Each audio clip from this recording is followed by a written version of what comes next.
Hello and happy Father's Day, everyone. I was going back and forth whether I wanted to do a video today because, it's Father's Day and I'll take the day off. But I mean, honestly, I couldn't pass up the opportunity to make this particular video today. But first, kudos to anyone who realizes why this is a very appropriate shirt for today. Extra kudos for those who know that it's actually a band. Even further kudos who know that they aren't actually Russian. Seriously, if you are familiar with them at all, let me know in the comments. I love meeting people who've actually heard of bands that I've heard of. Anyway, off topic. I know, so unlike me.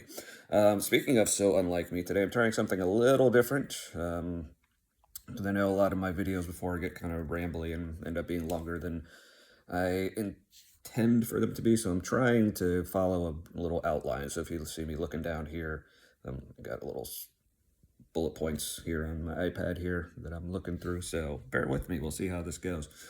So yeah, title for today's video, Why I'm a Better Dad Than God. And I know you'd say, oh, why would you say something so controversial yet so brave? As I believe it goes. I don't know, just being honest, the more I think about it, that's kind of the conclusion I come to, at least compared to how God is portrayed in the Bible and in Christianity. And real quick, just to anticipate any of the comments I might get from anyone saying, like, however I describe God, invariably someone's probably going to be thinking, like, well, that's not how I think of God. And, like, especially, like, so I'm speaking of, like, the Christian God in the Christian context, but even I know not all Christians believe the same thing about God or might say things differently. So if that's the case, see my previous video about why Christians just can't seem to agree about things. I think that was, yeah. So I can't remember if that was last week or the week before. Anyway, just watch all of them. You'll get it in there somewhere. So why am I a better dad than God? I think one of the first points is, oh, and also, this is why I have scripts. Bear in mind, as I'm going through all these different situations and scenarios, keep in mind, like, God's omnipotence, his all-powerfulness. And when I'm describing these scenarios, just remember, he's the one who designed all of this and designed everything to be the way it is, including our limitations, including the gap in understanding between him and us, and like the different level he's on, or as Christians like to say, how higher his ways are than ours. So keep that in mind, like who actually designed things this way and who designed us with these limitations.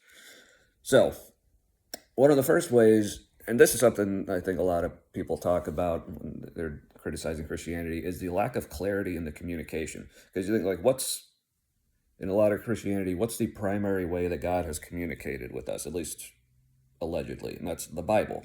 And anyone who actually, like, really seriously tries to understand the Bible and what it is and how it's written, like, they'll tell you, like, it is not a clear, concise, like, easy to understand form of communication.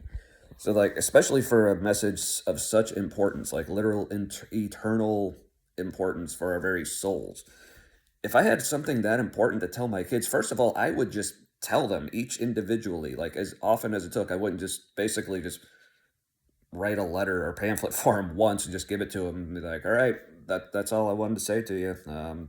Discuss amongst yourself what it actually means. It's like, yeah, I originally wrote it in a language that you don't even understand, and you got to, like, study like for years to even understand all the words and the ways I'm writing things in there. Like, you get the point. Like, if I want to tell them something, especially something that important, I will tell them, and I will make absolutely damn sure it sinks in and they fully understand me. But similar to communication, like, I and this is something I talk about all the time with the problem of divine hiddenness. Like, I fucking show up, like, in very clear ways, like, whenever needed. Like, I don't, when someone's struggling with, like, oh, where is God? I don't know. And then, like, I can't see him anywhere. It's like, if one of my kids was feeling that way about me, like, I wouldn't hide behind, like, vague platitudes and theologies about, like, well, and expect one of my kids to explain to the other, well, maybe dad's really doing this, and this is why he's not around or whatever. And they have to kind of come up with their own reasons. But no, like, if they need me and I know they need me, like, I fucking show up and I'm there. Like, Simple as that. And also, just kind of the ways that God even defines love, because something you see in the Bible is like phrases like if of God saying like if you love me, obey me, essentially, keep my commandments. It's like that's not how I treat my kids. I mean, yes, in certain like instances in parenting, obedience is important. Um, because yeah, especially as you're raising kids and trying to instruct them, but not like just blind obedience. I mean, the way I look at it is like I don't own my kids, I steward them. So and as I'm raising them means basically since their brains aren't fully developed, I'm essentially loaning the parts of my brain that are more developed, at least hopefully, to kind of fill in those gaps. And especially when they're much younger, and like there's things like actually physically taking care of them, protecting them, making sure they're not hurting themselves or being hurt by others, especially. So, yeah, but when it comes to like them expressing love to me, it's not. I don't view as like, well, if they just do whatever I say, then that means they love me. It's like, no, there are much better ways for my kids to show that they love me, and they do. I don't. And if, yeah, it's that. Even with the script, I'm getting like all tongue tied. So I'm gonna try to move through these a little more quickly, and if there's more to say, well, let's leave that for the comments or any questions, I guess. So okay, so here's a big one. Speaking of obedience, it's not just that I expect them to obey me, like, but then the consequences for that.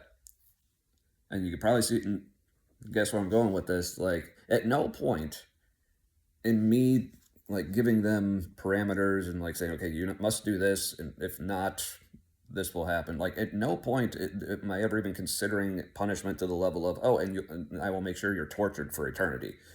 Like, to me, that seems pretty self-explanatory that like a loving father, like nowhere in his system of how things should work is eternal torture for not obeying. Like that, the fact that that even is in the theology and you still think that this God is good and loving, like if you actually think about it, just makes no damn sense.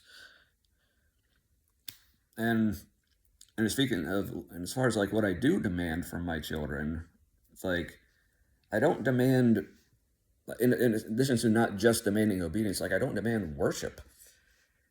Like even if I am technically in a higher position than them, like as their parent, like I don't expect them to just constantly tell me like how awesome and amazing and how so far above them I am. Like, think about how messed up that would be if we actually approached our parents the way that we're supposed to approach God. Basically, just even if you're not physically like getting down on your face, but basically saying like, "Oh, you are so much better than me." Not, it's not just that you're so much better than me. I am so terrible, and man, if it's so great that you love me because I'm so terrible and I don't deserve it at all. And like, if one of my kids came up to me and started telling me about how wonderful it is that I love them because of how awful they are, I would say that I fucked up because I have not adequately communicated to them how valuable they are. And I have not made sure that that is instilled in them how awesome they are, and that they don't think of themselves as being like terrible and worthless, and then that's why it's great that I love them. It's like, no, I love them because, I mean, yeah, because they're my kids, but also because they're fucking awesome. Anyone who's met my kids, like, um but here's one of the main things though. A lot of Christians will say, like, they'll talk, whether it's in the context of anything I've been discussing here or problems of like divine hiddenness, the problem of evil, basically saying, like, God's in charge, he's omnipotent, he's the all powerful, like, almighty one. He can do whatever he wants because he's God. And so, therefore, he's justified in anything he can do. It's okay. That tracks with like the all powerful part, but it does not track with the all loving part. Because here's the thing, like, yes, as a parent, there's plenty of things that I can do that I am technically allowed to do and like within my rights to do to exert like control over my kids. But because I'm a good parent, I don't. Like, as a parent, it's fully within my right to completely control like what kind of activities they do. Basically, never let them do anything that they actually enjoy. Like, don't sign them up for sports or activities that they really want to do, but only give them like lessons or whatever and things that they have zero interest in doing, but just because I want them to do it. And I say, well, I'm in control of your schedule because I'm your parent and I can do that. Yes, it's technically within my power, but if I exerted my power that way and just told them, tough, you got to deal with it, I'm your dad, like I would be a shitty dad. And I hope that's pretty apparent. That's how we view anyone in any kind of power structure. We think of kings who have like complete and total control and dominance over their subjects. But if they mistreat and abuse their subject, even if they say, "Well, this is within my rights," it's like, yeah, we say that's not a good king. The good kings are the ones who don't use their power in that way. So for me, and all this, like, I'm by no means saying I'm a perfect parent, but at least as far as like what I'm trying for, and when I do mess up, like the kinds of excuses I don't make that people are making for this God of theirs, like, really, like, especially anyone who's parents out there, like, tell me where I'm wrong here. Tell me how you're parenting your children differently in ways that are actually aligning with God, and it actually is turning out, and or like you actually still have your kids, like CPS hasn't taken them away from you, like for real. So yeah, I guess even with the script, maybe shorter than some, but maybe not what I wanted. Oh well, I guess no script can contain me.